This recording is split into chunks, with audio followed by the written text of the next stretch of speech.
एक दिन शाम का समय, प्रदोष का दिन, प्रदोष काल, भगवान देवाधिदेव महादेव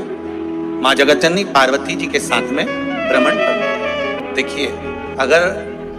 प्रदोष का व्रत नहीं कर सकते, प्रदोष के दिन आप व्रत नहीं कर सकते, मान लो आपसे भूखा नहीं रहा जाए, प्रदोष का व्रत नहीं कर सकते, प्रदोष के दिन आप भूखे नहीं रह सकते, मंदिर भी नहीं जा सकते, दिया भी नहीं लगा सकते, तो शिव महापुराण की कथा कहती है कि प्रदोष के दिन, प्रदोष काल में अपने ही दरवाजे के पास देवाधिदेव महादेव का स्मरण कर लक्ष्मी की वृद्धि के, कार्य सिद्धि के लिए, संपदा को प्राप्त करने के लिए आप अपने ही दरवाजे के पास में एक दीप लगा सकते हैं। कौन से दिन? प्रदोष। उससे 1000 गुना शिवलिंग में बल की प्राप्ति होती है।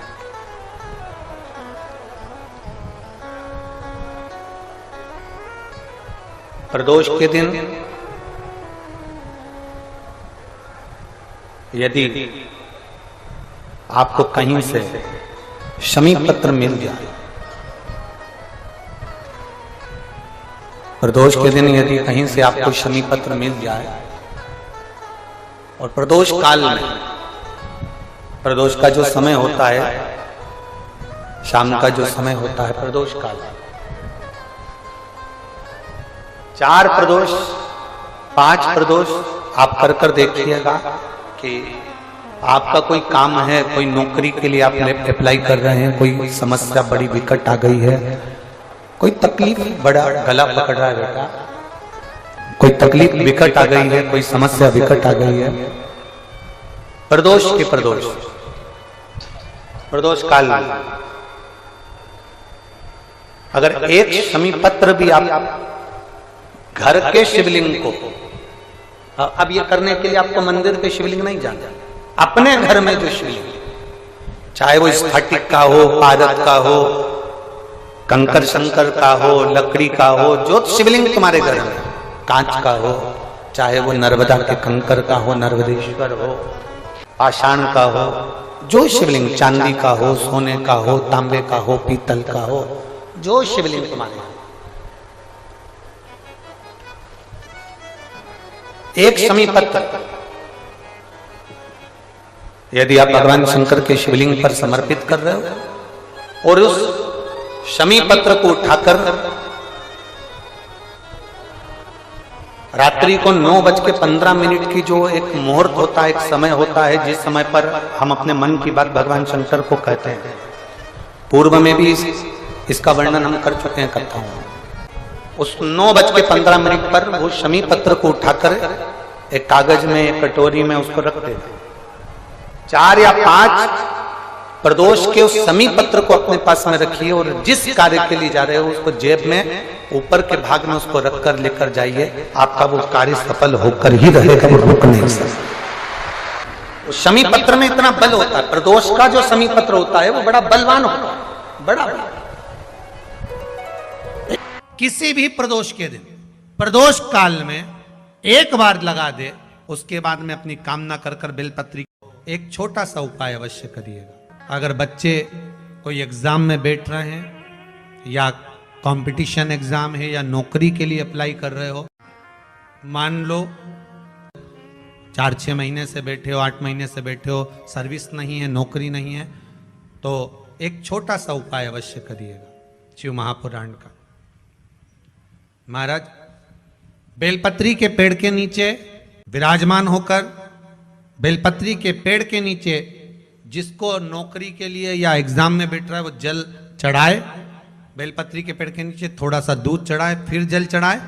और अपने राइट भाग में घी का दिया और अपने लेफ्ट भाग में तेल का दिया। किसी भी प्रदोष के दिन, प्रदोष काल में एक बार लगा दे, उसके बाद में अपनी कामना कर कर बेलपत्री के पेड़ के नीचे धोख लगाकर प्रणाम कर कर आ जाए और चले जाए इंटरव्यू के लिए, बाबा उत्तीर्ण करा ही देगा, नौकरी दिलाई। जिस दिन रविवार की प्रदोष पड़े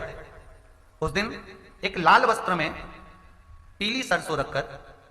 और उसके अंतर्गत कुछ भी, एक या तो बमूल का कांटा ना मिले तो गुलाब का कांटा ही उसके अंतर्गत रख लीजिए। और मान लो कोई काम ऐसा है कि उसमें पैसा तुम्हारा आ ही नहीं रहा, बहुत घाटे पर घाटा जा रहा है, नुकसान बहुत हो रहा है और कोई काम हो ही नहीं रहा, तो महाराज जिस दिन रविवार की प्रदोष पड़े उस दिन एक लाल वस्त्र में पीली सरसों रखकर और उसके अंतर्गत कुछ भी एक या तो बमूल का कांटा ना मिले तो गुलाब का कांटा ही उसके अंतर्गत रख लीजिए और उसको शिव मंदिर का स्मरण कराकर शंकर भगवान का नाम लेकर रू भैरव, कौन सा भैरव है उसकी भी कथा भी आने वाली है। ये दारुक नाम के राक्षस का संहार करने के लिए जब माता अवतार लेगी तब शंकर भगवान बच्चे का रूप रखकर रोएंगे, तो शिव जी का एक नाम होगा रू भैरव। ये भैरव कहां पर रहता है तो कहा ये शमशान में रहता है। कहां रहता है ये भैरव? शंकर का जो एक अवतार है रू भैरव, ये भैरव अवतार शमशान में रहता है। तो इस भैरव का काम क्या है तो कहा शमशान में, शमशान की जो अग्नि होती है भले गीली लकड़ी रहे, भले उसमें कोई पदार्थ डाले ना डाले, थोड़ी देर में वो अग्नि रू आवाज, हल्की सी शमशान की जो अग्नि जलती है उसमें एक आवाज आती है। आप ऐसे कोई अग्नि जलाएंगे ना तो आवाज नहीं आई, ध्यान देना। हमारे शमशान में अगर जो लोग गए होंगे मुर्दा जलाने के लिए तो अगर वो एकांत में बैठेंगे तो उसमें से एक आवाज आती है रू रू। तो शिव पुराण कह रही है कि उस सरसों को, कांटे को रूरू भैरव का नाम लेकर जिस व्यापार जो नहीं चल रहा है, दुकान जो नहीं चल रही है, उस दुकान के सामने, उस व्यापार के सम्मुख में उसको जला दिया जाता है। यह करा जाता है रवि प्रदोष के लिए। महाराज कौन से प्रदोष? रवि प्रदोष के लिए, जो सुख का भान कराती है, व्यापार की उन्नति के लिए, समृद्धि के लिए, लक्ष्मी के लिए इसका प्रयोग किया जाता है। तो यहां पर दारुक नाम का जो असुर है, दारुक नाम का जो राक्षस है, उसका एक ही कहना है कि मैं मरूं, मना नहीं है ब्रह्मदेव पर, वो मरने का। नंदी का एक पांव जो ऊपर होता है, आप लोग दर्शन करे होंगे शंकर जी के मंदिर में नंदी के, तो नंदी का एक पांव उठा हुआ होता है, एक पांव नीचा की ओर होता है। हड्डी से जुड़ा हुआ रोग, नेत्रों से जुड़ा हुआ, मस्तिष्क से जुड़ा हुआ कोई रोग रहता है तो एक नीले कलर का फूल आता है महाराज, उस फूल में हल्दी डालकर गुरुवार का प्रदोष पड़ने पर जो नंदी के पांव के पास समर्पित कर देता है महाराज, उसका रोग धीरे धीरे समाप्त होने लगता है।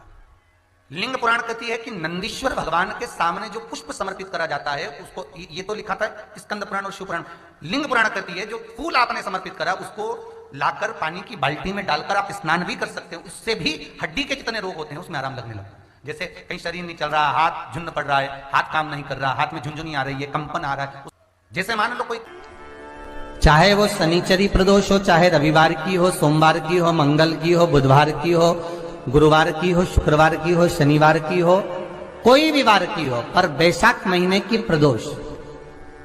प्रदोष काल में शाम का समय सूर्य डूब रहा हो, बस डूबा ही हो, और उस समय पर सूर्य के डूबन के तुरंत बाद बाबा को धतूरे के साथ में बेलपत्री ना चढ़ाते हुए बेलपत्री के वृक्ष के 7 कांटे बाबा के शिवलिंग पर समर्पित करे जाते हैं महाराज, अपनी जिंदगी में अड़चनों को हटाने के लिए। फिर आप जिस व्यापार में उतरे, जिस व्यवसाय में उतरे, जिस नौकरी में उतरे, आप दिल से करें, आपको तरक्की मिलेगी। आप हार नहीं सकते, नीचे नहीं आ सकते, उन्नति पर ही चढ़ेंगे। प्रदोष